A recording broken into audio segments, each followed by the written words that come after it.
In this video today, we're going to talk about, is age just a number, or is it possible that for an older patient, a specific type of treatment might even work better? If we haven't met, I'm Dr. Orlando Landrum. I'm an interventional pain and regenerative medicine specialist that helps patients not only for the physical pain that they have, but also for mental pain as well by using a number of treatments and techniques from interventional psychiatry. We blend treatments together to help you be able to know not only your options, but also how can you be able to deploy those options to be able to get back to leading the life that you deserve. Today, we're going to talk about a specific treatment which has been out for quite some time, but really hasn't been touted and hasn't been looked at specifically for those patients who fit an older demographic. So let's talk about what is that technique and treatment. That technique and treatment is the following. It is a radiofrequency ablation of the knee joint. So for those of you who haven't heard it, we're going to explain it to you again, and basically have you understand it so you can explain it to someone else in the future if you have to. So in essence, when we take a look at the knee, we can see the area of the thigh bone or femur, if you would. We can see the tibia, the lower portion. We can see the kneecap that sits right in the center. We can see these different white arrows that are pointing to where specific nerves sit that have historically been treated with this radiofrequency ablation. We'll show you this to you in a 3D model in just a second or so, but let me be clear. There are other nerves besides these nerves alone that actually supply sensory elements to the joint. There's ways to be able to target these other nerves in addition to these as well. And it can be more complex than just this alone. But historically, this is the basic tenets. We got 3 different spots. We place a needle that's there, put local anesthetic at the site, and then determine, did it give relief? Did it? Are we sure? Okay, it did.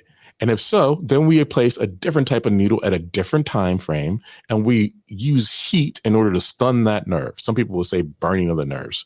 We have different videos that talk about that and explain why that may not be quite accurate. But at the end of the day, it's a treatment that's in place. So let's show you that in a 3D model so you can have a better representation and understanding. So when we take a look at this model, we can again see the kneecap that's kind of front and center. We can see the joint line, we can see the meniscus, and we can see the bones and the ligaments that are in place. So if we take a look, see the kneecap right there. Here, we can see the joint line. We can see the cruciate ligaments that are in place, the various different cartilage elements of the aspect of the knee. We can see the areas of the meniscus and how that meniscus acts as a natural cushion. And here we can see areas of the ligament and how that ligament helps provide support and stability to the areas of the femur. But then let's kind of show like all these areas that we think about would normally be pretty darn painful. Where is the nerve that we're targeting? So nerves that we're targeting are in different locations. They're the following spaces. Here. And then if we were to alternate and kind of go over to this other spot, we can see the nerves that are present in the following regions. Here. And then on the far side, all the way over on the other side, we can be able to see that there are nerves that are in place that are how and where we would target this. There's a couple different ways to be able to do that. Some is using fluoroscopy or live x-ray. Some is using ultrasound in order to be able to identify the nerves, which can be a little bit challenging to see, but not impossible. And ways to be able to treat that currently in this current technique is using ablation by applying a type of treatment that tries to stop that nerve from being able to be functional.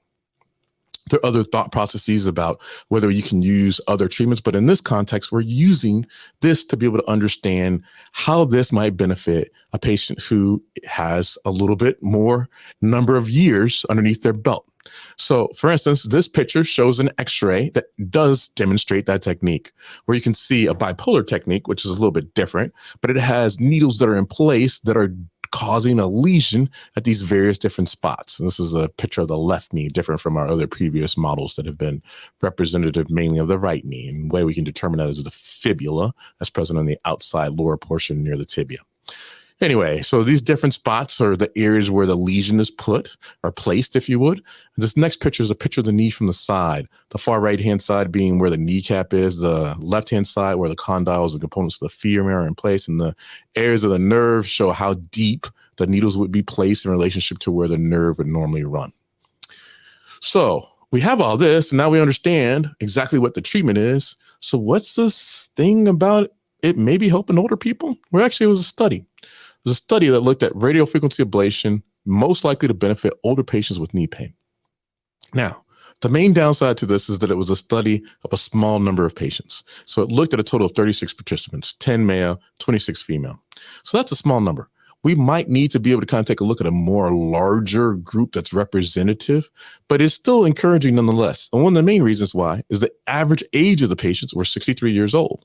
And they weren't small, petite people. They had an increased size of a BMI or body mass index of 35.2. So the reason why that's important is because a good number of patients have a chicken and egg phenomenon. In essence, many times when you have knee pain, it prevents you from being able to exercise, and it causes you to get larger than what you would normally want to be. And that larger size can increase your pain. As we know, that increase of every pound of weight can be able to be actualized to as if it's 4 pounds in terms of how we experience it in terms of pain. So that becomes kind of this self-replicating cycle of increased pain because you can't be able to do the activities that you like to be able to do in order to be able to relieve that knee pain. So they didn't take easy patients. They took an older patient population, relatively speaking, with an increased size. And what did they find? What they found was the following, is that the patients that were older than 50 years of age did better than patients who were younger than 50 years of age. And what they also found is it didn't really matter whether the person was a man or a woman, or whether they were actually even bigger or smaller. And they also dealt with patients who had a history of knee surgery and still had residual pain, or had patients that had fibromyalgia and had residual pain. So what we can take away from this study is that an older age may be impactful. Now, clearly, we need to have more studies that can be able to look at a larger number than just 36 patients. But at the end of the day, it's an option that may be able to be deployed. I would be remiss if I did not say that much like any other technique, whether it's a surgery, injection, or medication, there are downsides to doing radiofrequency ablation. There are things that need to be explained and understood about what that option is. It's not necessarily the bee's knees or some great panacea that prevents and treats everything. Certainly not.